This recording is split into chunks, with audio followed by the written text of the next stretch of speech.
Deixe-me usar um exemplo de uma pessoa muito querida minha, que também experimentou isso de uma forma tremenda. Seu casamento e a sua vida estavam sendo destroçados por causa da dificuldade dele de entender as coisas espirituais. Tinha se afastado do caminho do Senhor, fugido das verdades do Evangelho, ido longe, muito longe de Deus. Sua família estava sendo destruída, a sua vida estava sendo destruída. Foi se tornando cada vez mais dependente de bebida e bebia todas as noites para conseguir dormir.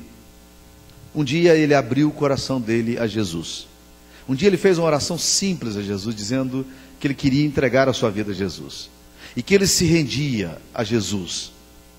Essa oração foi uma oração muito simples. Ele saiu daquele lugar e nenhum raio, nenhum sinal sobrenatural aconteceu.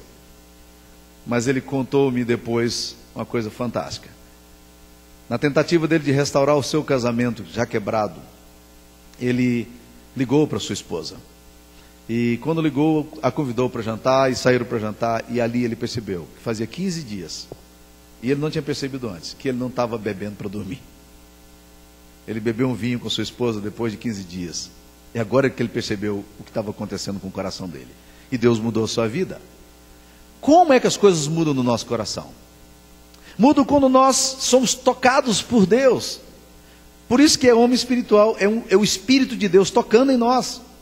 O texto afirma também que o homem espiritual passa a ter uma consciência e vislumbre da eternidade em sua vida. Olha aqui no capítulo 2, versículo 8, versículo 9, e eu quero desmanchar um conceito que existe e repetidas vezes é manifesto, e durante muito tempo eu também ensinei dessa forma, em relação ao versículo 9.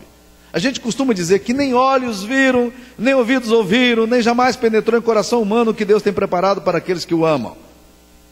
A gente afirma que isso aqui é uma verdade para nós, que nós não sabemos o que vai acontecer, que nunca olhos viram, nem ouvidos ouviram, nem jamais penetrou em coração humano o que Deus preparou para aqueles que o amam. A gente cita o versículo 9, mas a gente esquece de continuar a leitura do versículo 10. Porque o versículo 10 vai dizer, é verdade essas coisas, só que Deus nolo revelou pelo Espírito, porque o Espírito a todas as coisas perscruta, até mesmo as profundezas de Deus.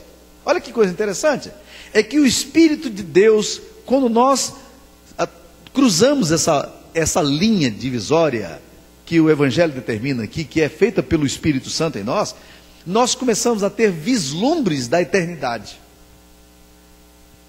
A eternidade deixa de ser uma dimensão absolutamente misteriosa para nós e se torna para nós uma dimensão de fé.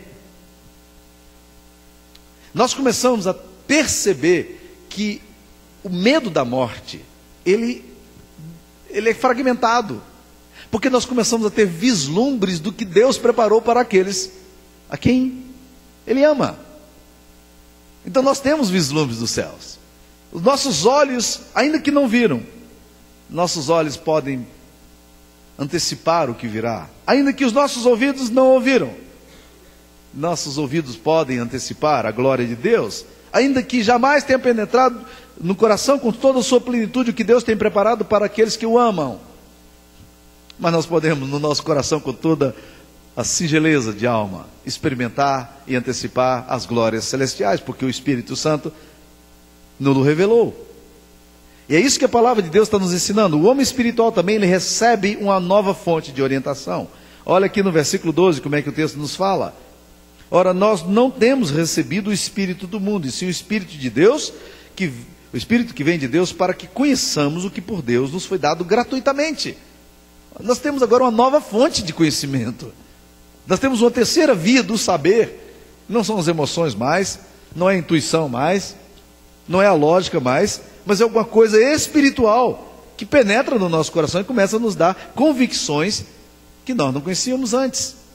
É por isso que Jesus falou aos seus discípulos, quando ele estava para ser levado ao céu de volta, ele disse aos seus discípulos: eu não vou deixar vocês órfãos. Eu vou me antecipar a vocês, onde eu estou, para que onde eu estou vocês possam estar também. Eu vou construir moradas para vocês. E ele diz: mas eu não vou deixar vocês órfãos. Eu vou deixar o meu Espírito com vocês. E esse Espírito guiará vocês a toda a verdade. É exatamente isso que acontece quando nós estamos sendo trabalhados pelo Espírito, deixando-nos trabalhar pelo Espírito Santo. Então, meu querido irmão, se você está nesse processo de uma descoberta na dimensão de Deus, não tenha medo. Venha para essa dimensão para que Deus possa fazer a obra que Ele precisa fazer em você e te dar esse conhecimento que eu chamo de terceira via do saber. Agora, o texto nos diz também no versículo 15 que o homem espiritual tem critérios claros de avaliação do seu sistema de valores, porque o texto fala, ele confere coisas espirituais com espirituais e julga todas as coisas. Preste atenção, o homem espiritual, ele aprende a julgar as coisas, conferir coisas espirituais com espirituais, mas ele julga coisas, ele não julga pessoas, porque tem muita gente que se julga espiritual e começa a julgar os outros. Deus não te autoriza a julgar ninguém, mas Deus te convida pelo seu espírito a julgar as coisas que acontecem. É por essa razão que nossa ética, ela precisa ser, no mínimo, contracultural.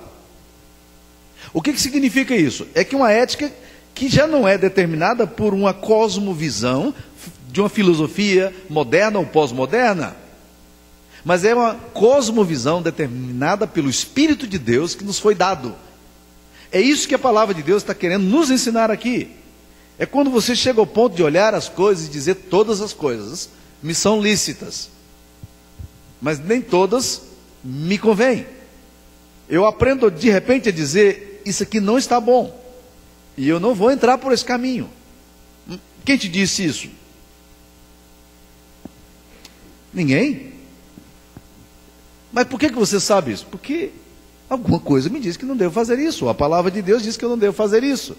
A minha cultura agora é uma cultura que passa a ser determinada pela obra de Deus em mim, porque o Espírito Santo, ele nos ensina, e ele nos leva a julgar as coisas e conferir coisas espirituais com espirituais. E é por isso que o apóstolo Paulo conclui esse texto dizendo ainda, que o homem espiritual, ele tem uma identificação com o estilo de vida e a forma de pensar de Cristo, porque o versículo 16 fala, quem conheceu a mente do Senhor que o possa instruir? Nós, porém, temos a mente de Cristo. O que Deus está querendo fazer conosco?